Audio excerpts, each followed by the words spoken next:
Hi welcome back to my channel. இந்த வீடியோவில் quality power electrical equipment லிமிடெடோட IPO review தான் பார்க்க போகிறோம். வாங்க வீடியோக்கு போகலாம். இந்த கம்பெனி இன்கார்பரேட் செய்யப்பட்ட வருடம் 2001. இவங்க basically critical energy transition equipment manufacture பண்ணுற one of the leading emerging Indian கம்பெனியாக இருக்காங்க. இவங்க எலக்ட்ரிக்கல் கிரிட் கனெக்டிவிட்டி அதே மாதிரி எனர்ஜி டிரான்சிஷனுக்கு தேவையான high voltage electrical equipments and சொல்யூஷன்ஸையும் ப்ரொவைட் பண்ணுறாங்க.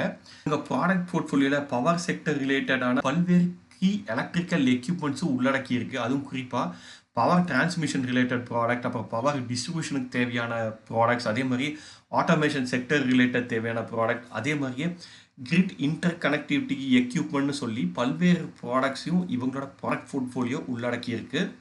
அது மட்டும் கிடையாது, high voltage direct current HVDC அப்புறம் flexible AC transmission system FACTS நெட்வொர்க்கு தேவையான ஹை வோல்டேஜ் கிரிட்டிக்கல் எக்யூப்மெண்ட்ஸையும் மேனுஃபேக்சர் பண்ணுறதுல இவங்க ஒன் ஆஃப் த ஸ்பெஷலிஸ்டாக இருக்காங்க. இந்த கம்பெனி லார்ஜ் ஸ்கேலில் ரன் பண்ணுற ரினியூபிள் எனர்ஜி ப்ராஜெக்ட்ஸுக்கு தேவையான கீ கிரிட்டிக்கல் எக்யூப்மெண்ட் அப்புறம் சொல்யூஷன்ஸ் இவங்க ப்ரொவைட் பண்ணுறாங்க. இவங்களோட பவர் ப்ராடக்ட் போர்ட்ஃபோலியோவில் reactors, transformers, PLCC components, instrument டிரான்ஸ்ஃபார்மர்ஸ்ன்னு சொல்லி பல்வேறு பவர் ப்ராடக்ட்ஸ் இருக்குது. இவங்களோட பவர் குவாலிட்டி சிஸ்டம்ஸில் பார்த்தீங்கன்னா ஸ்டாட்டிக் வார் காம்பன்சேட்டர்ஸ், ஸ்டாட்காம்ஸ், ஹார்மோனிக் ஃபில்டர்ஸ், கெப்பாசிட்டர் பேங்க்ஸ்ன்னு சொல்லி பல்வேறு ப்ராடக்ட்ஸ் இருக்குது. இவங்களுக்கு மகாராஷ்டிரா, கேரளா இந்த 2 ஸ்டேட்டில் மேனுஃபேக்சரிங் பிளான்ட் இருக்குது. இவங்களுக்கு ஓவரால் 210க்கும் மேற்பட்ட கஸ்டமர்ஸ் அக்ராஸ் த குளோப் இருக்காங்க. ஸோ இதுதான் இவங்க பேசிக்காக பண்ணுற பிஸ்னஸ். இப்போது இந்த கம்பெனியோட IPO டீட்டெயில்ஸ் பார்த்தோம்னா, இந்த IPO மூலமாக கம்பெனி திரட்ட போகிற மொத்த பணத்தோட மதிப்பு எவ்வளோன்னு பார்த்தீங்கன்னா 858 கோடி. IPO பிப்ரவரி 14 18 வரைக்கும் ஓப்பன் ஆகும் அப்ளை பண்ணுறதுக்கு. இதுக்காக கம்பெனி செட் பண்ணியிருக்க ப்ரைஸ் பேண்ட் என்னன்னு பார்த்தீங்கன்னா, லோவர் ப்ரைஸ் பேண்டாக 401 ரூபாயும் அப்பர் ப்ரைஸ் பேண்டாக 425 ரூபாயும் ஃபிக்ஸ் பண்ணியிருக்காங்க. ஒரு லாட்டுக்கு 26 ஷேர் வாங்குற மாதிரி இருக்கும். ஒரு லாட் ஷேர் அப்பர் ப்ரைஸ் பேண்டான 425 ரூபாய்க்கு வாங்குற செலவு எவ்வளோன்னு பார்த்தீங்கன்னா 11,050 ரூபாயா போகுது. Share allotment date 19th February, share refund date 20th February, share listing date 21st February. இந்த இஷ்யூவில் 53 லட்சம் ஷேர் வந்து ஃப்ரெஷ்ஷாக இஷ்யூ பண்ணுறாங்க. அதுபோக 1.49 கோடி ஷேரை வந்து அவர் ஃபார் சேலாக இஷ்யூ பண்ணுறாங்க. போஸ்ட் IPO இந்த ஷேரோட மார்க்கெட் கேபிட்டல் எவ்வளோ இருக்குன்னு பார்த்தீங்கன்னா 3,300 கோடியாக இருக்க போகுது. ஸோ இது ஒரு ஸ்மால் கேப் ஷேராக தான் இருக்க போகுது. இன்றைக்கி தேதியில் இந்த ஷேரோட கரண்ட் கிரே மார்க்கெட் ப்ரீமியம் எவ்வளோன்னு பார்த்தீங்கன்னா 35 ரூபாயாக இருக்குது. அதாவது ஒரு ஷேரோட மதிப்பு அப்பர் ப்ரைஸ் பேண்டில் பார்க்கும்போது 460 ரூபாயாக ட்ரேட் ஆகிட்டு இருக்கு கிரே மார்க்கெட்டில். இப்போ ஃபினான்ஷியல்ஸ் பார்த்தலாம். ஸோ ஃபினான்ஷியல்ஸை பொறுத்த வரைக்கும் இந்த கம்பெனியோட ஃபினான்ஷியல்ஸ் பார்க்க நல்லா இருக்குது. 2022 மார்ச்சில் பார்த்தீங்கன்னா இவங்களோட ரெவன்யூங்கிறது 211 கோடியாக இருந்திருக்கு. இதே 223 பார்த்தீங்கன்னா 273 கோடின்னு இம்ப்ரூவ் ஆயிருக்கு. இதே மார்ச் 2024 பார்த்தீங்கன்னா 331 கோடின்னு இன்க்ரீஸ் ஆயிருக்கு. ஸோ ரெவன்யூ லாஸ்ட் 3 இயர்ஸில் ஸ்லோ அண்ட் ஸ்டெடியாக க்ரோ ஆயிருக்கு. இதே மாதிரி ப்ராஃபிட் ஆஃப்டர் த டேக்ஸ் பார்த்தீங்கன்னா 2022 42 கோடி இருந்திருக்கு. 2023 கிட்டத்தட்ட 40 கோடி இருக்குது. For the very first time in last 3 years 2024 பார்த்தீங்கன்னா 55 கோடியாக இருந்திருக்கு. இதே மார்ச் 2024 to 30th September 2024 இந்த 6 மாத காலத்தில் பார்த்தீங்கன்னா இவங்களோட ப்ராஃபிட் ஆஃப்டர் த டேக்ஸுங்கிறது 50 கோடியாக இருக்குது. ஸோ 2025 மார்ச்சில் பார்த்தீங்கன்னா 2024 விட ஒரு பெட்டரான ப்ராஃபிட் தான் இவங்க போஸ்ட் பண்ணுவாங்கங்கிறது இதுலேருந்து தெரியுது. ஸோ ரெவன்யூவும் ப்ராஃபிட்டும் லாஸ்ட் 3 இயர்ஸாக நல்லா க்ரோ ஆகிருக்கு. இதே மாதிரி நெட்வொர்த்தும் இன்க்ரீஸ் ஆகிருக்கு. ரிசர்வ்ஸ் அண்ட் சர்ப்ளஸும் பார்த்தீங்கன்னா ஓரளவு நல்லாவே இருக்குது. 150 கோடி கையில் இவங்களுக்கு கேஷ் ரிசர்வ்ஸ் இருக்குது. கம்பெனியோட பாரோயிங்ஸ் பொறுத்த வரைக்கும் 2022 மார்ச்சில் பார்த்தீங்கன்னா இவங்களுக்கு கடன் கிட்டத்தட்ட 11.5 கோடியாக இருந்திருக்கு. இதே 2024 செப்டம்பரில் பார்த்தீங்கன்னா 25.25 கோடியாக இருக்குது கடன். கடன் ஒன்றும் பெருசாக கிடையாது, ரொம்ப கம்மியாக தான் இருக்குது. இவங்களுக்கு கேஷ் ரிசர்வ்ஸே பார்த்தீங்கன்னா 150 கோடி இருக்குது. ஸோ என்றைக்கு வேணாலும் இந்த கேஷ் ரிசர்வ்ஸ்லேருந்து கொஞ்சம் பணத்தை எடுத்து இவங்களால ஈஸியாக இந்த கடனை அடைச்சிட முடியும். என்னை பொறுத்த வரைக்கும் இந்த கம்பெனியோட ஃபினான்ஷியல்ஸில் குறை சொல்கிறதுக்கு எதுவுமே கிடையாது.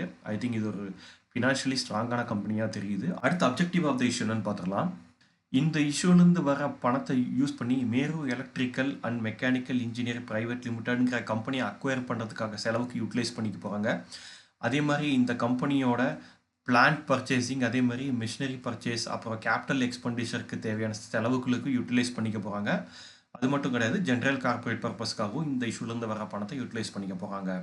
அடுத்து இந்த கம்பெனியில் இருக்க ப்ரோஸ் அண்ட் கான்ஸ் என்னன்னு பார்த்துக்கலாம். என்னை பொறுத்த வரைக்கும் இந்த பவர் அண்ட் டெக்னாலஜி பிஸ்னஸ்ங்கிறது வந்துட்டு ஒரு க்ரோயிங்கான இண்டஸ்ட்ரியாக இருக்குது. இந்தியாவில் மட்டும் கிடையாது, வேர்ல்டு வைட்லேயே. ஏன்னா வந்துட்டு நாளுக்கு நாள் பவர் கன்சம்ஷனும் ஜாஸ்தி ஆகுது. ஸோ அப்படி இருக்கும்போது பவர் செக்டருக்கு தேவையான கீ கிரிட்டிக்கல் காம்போனன்ட்ஸை மேனுஃபேக்சர் பண்ணுற கம்பெனிக்கு ஒரு நல்ல ஒரு ஃபியூச்சர் இருக்குது. ஸோ அந்த வகையில் இந்த கம்பெனிக்கு ஒரு பெட்டரான ஃபியூச்சர் இருக்குது. ப்ளஸ் இந்தியா மட்டும் கிடையாது, குளோபலி பார்த்தீங்கன்னா நீங்கள் நிறைய நாடுகள் வந்து ரினியூபிள் எனர்ஜி நோக்கி தான் போகிறாங்க. ஸோ அந்த வகையில் இவங்க மேனுஃபேக்சர் பண்ணுற பல்வேறு கிரிட்டிக்கல் ப்ராடக்ட்ஸ் பார்த்தீங்கன்னா ரினியூபிள் எனர்ஜிலையும் செக்டர்லையும் யூட்டிலைஸ் பண்ணுறதுனால இந்த கம்பெனிக்கு ஒரு ஃப்யூச்சர்லேயும் ஒரு நல்ல பிஸ்னஸ் இருக்குன்னு பார்க்குறேன்.